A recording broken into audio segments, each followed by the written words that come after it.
Hi folks, and welcome back to the channel for an indoor grow update today. You can immediately see the chili peppers behind me. I slowly start to see the comments piling up after it's been, a good month since we've looked at the chili peppers. People asking to see them, and I thought today it would be really nice to have a little look because it's not all plain sailing. I must say, I've been doing the guide this year, and the main mistake I've made straight off the bat, I started them a bit too early. I wasn't expecting them to grow like this, but we're going to take a closer look. And there's something else very exciting to do with indoor growing that I want to show you today as well. So it's probably immediately apparent, some of the issues here.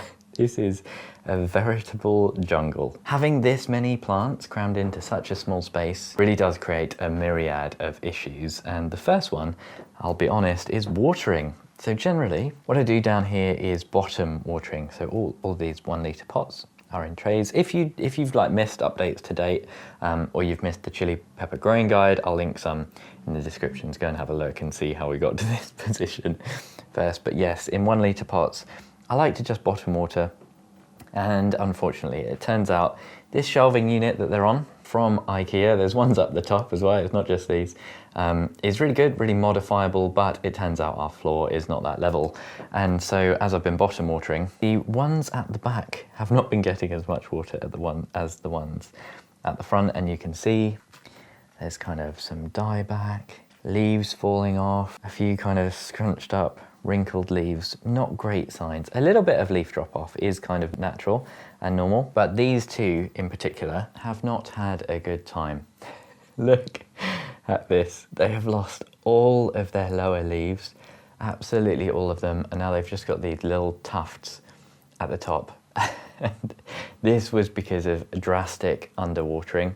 So all of these leaves at the bottom shriveled up completely, but they were hidden right at the back of that jungle. And it wasn't until I pulled them all out, gave them a spin, and I was like, oh no, what have I done? These two were light as a feather, absolutely shriveled. They're both pepper dews or Malawian picant. And I mean, all things considered, I think they're doing okay. Must have been a week or two ago that I gave them a good drench. And they look relatively healthy. You can see that there's some damage on the leaf here and over here. And I'm gonna be completely honest, we have had a really, really big issue with fungus gnats this year.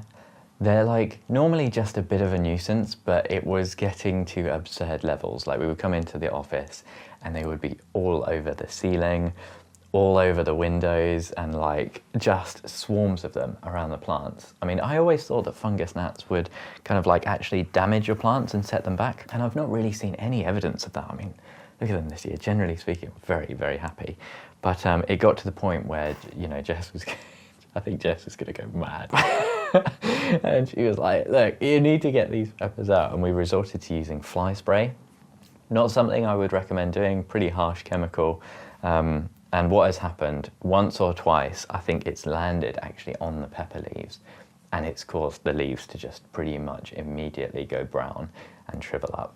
So there's been a little bit of collateral damage from the fungus gnats this year, but honestly, I've never seen fungus gnats like it. We've just recently cleaned, but those shelves back there, they end up just littered with fungus gnats. It's really, really grim, to be completely honest. Now, one other thing I have done since the last chili pepper update is I've lowered this shelf, which is great because it meant this light up here, which is only relatively small, very powerful, a great light, was able to get on to more of the peppers. The ones on the outside really weren't getting much light at all, but they're already climbing.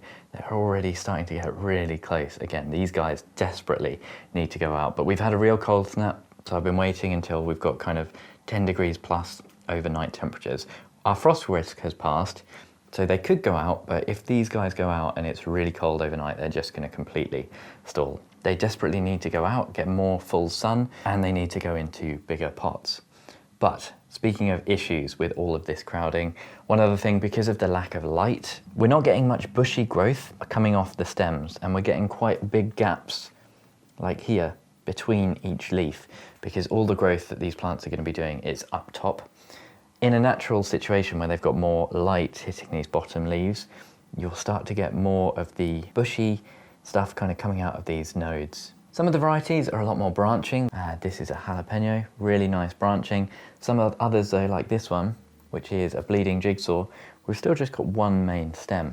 And you know, that's the first time I've noticed that about the bleeding jigsaw, because the other issue with there being so many in here is like I can't really get in and give each pepper a proper look. You know, I'm not very familiar with the varieties and how they're looking this year because they're so crammed in. We were doing a live show a little while ago and Tony said, you know, oh, how are your different varieties? Which ones are doing best? It's just like, I have no idea. They're all doing okay, you know, more or less, but you know, it's really hard for me to see what's going on with each individual variety because of how jam-packed they are in here. And, you know, look at the labels. I've got to get right down kind of into the labels, and it takes an awful lot of time. There is also a lot of flowering. So I've had loads of questions about flowering, and it's quite common once you're getting towards the 3 to 4 months old mark.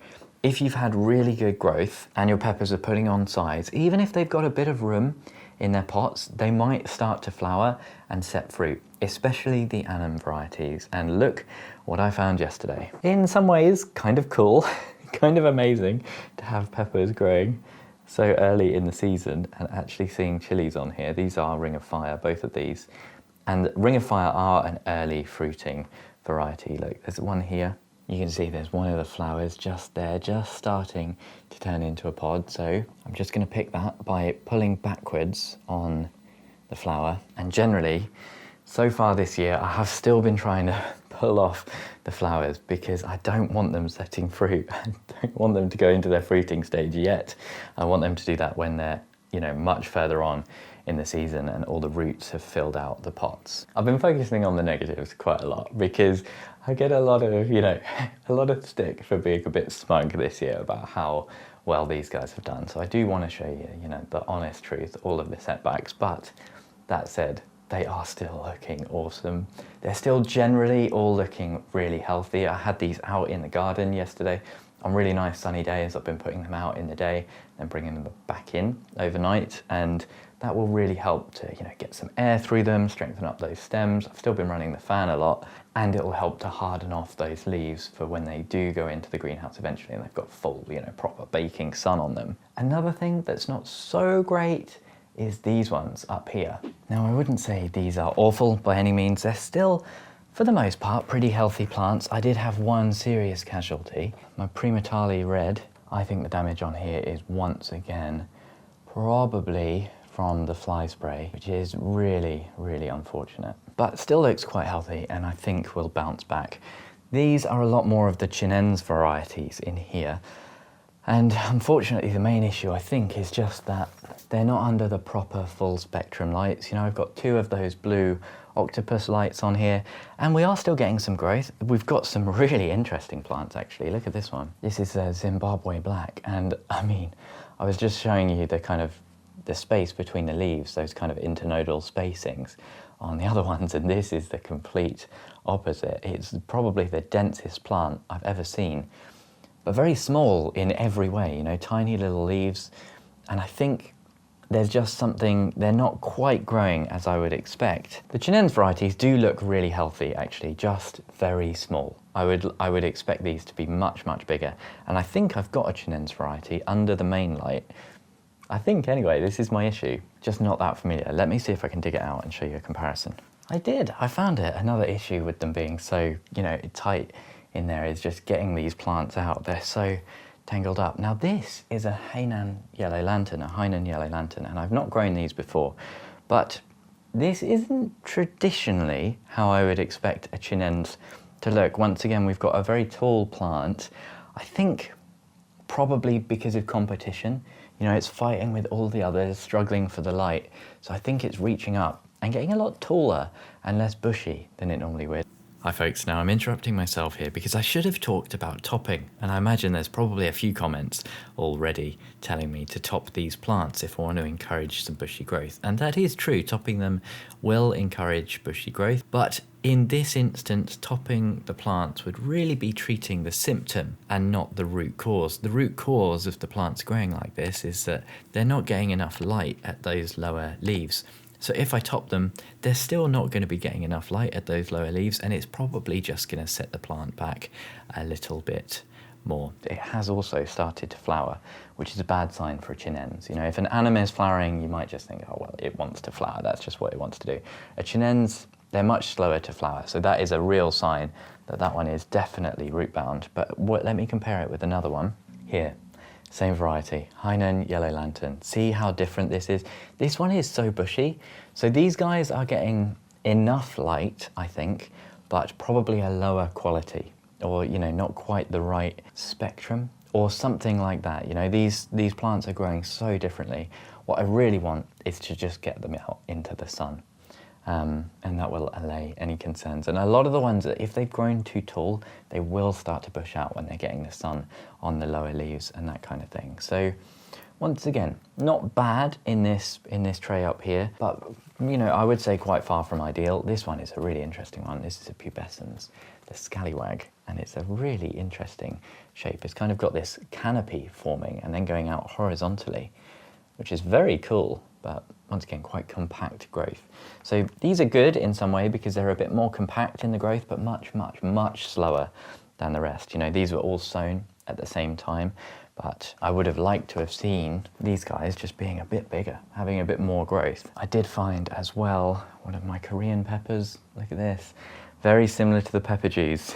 Very few leaves on the bottom. And it's not going to start regrowing these leaves if this entire stem is shaded, because the leaves aren't going to be able to photosynthesize. So it's not what you want, you know, all the action on top here like this. And like I say, I've not been pulling them out. I've not had a proper good look. So this is a little bit sobering and in some ways disappointing.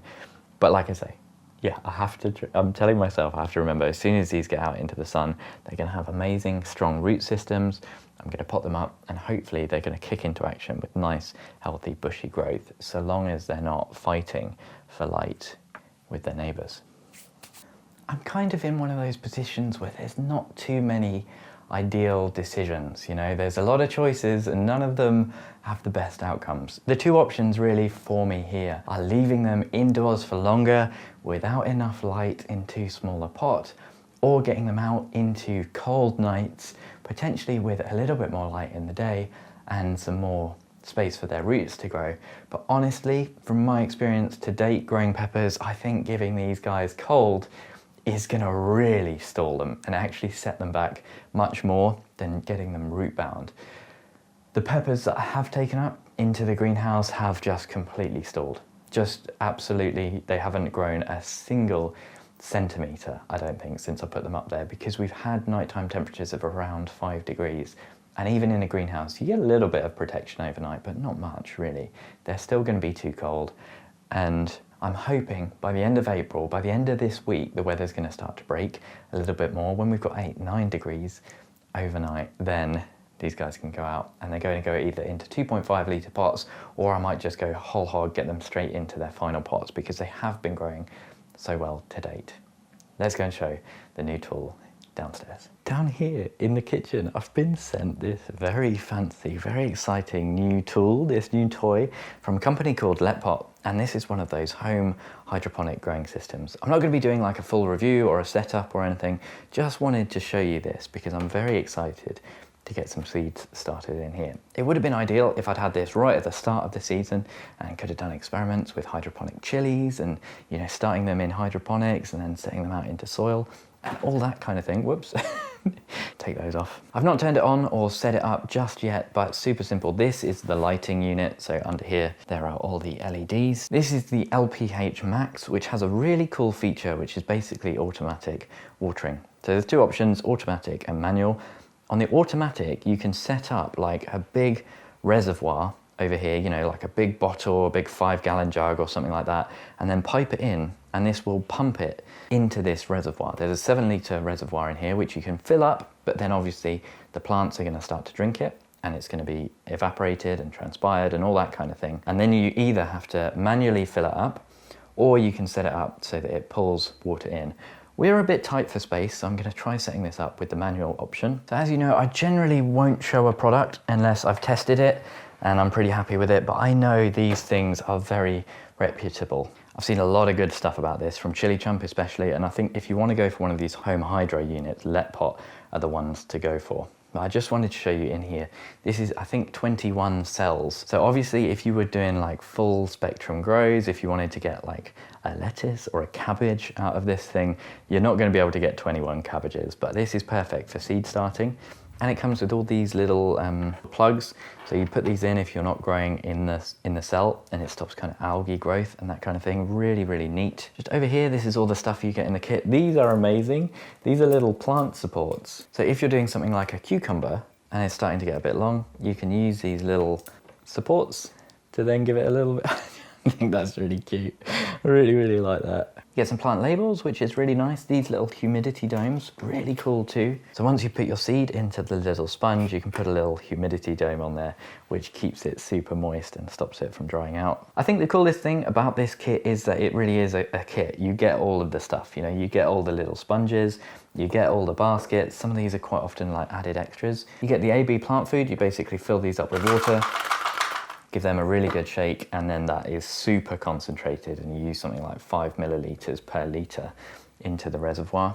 Instructions are pretty good. Quite pleased, and all I got to do is basically fill this up.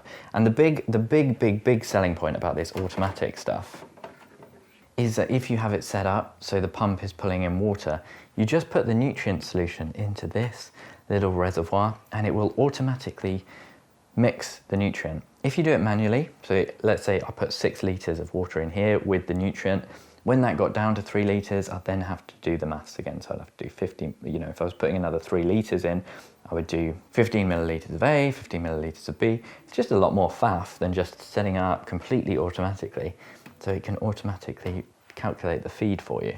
I just think that's really cool. And the other really, really cool thing is they have this alternative top, which once again you get in the kit, and this is much better for something like a chili pepper that you wanted to get to full size. And look, this goes quite high. This is a 36 watt lamp, and you can really get some decent height on that. I think it also actually removes, and you could, I think, get a really good size chili plant in there, maybe a very small tomato if you let it bush out or something like that.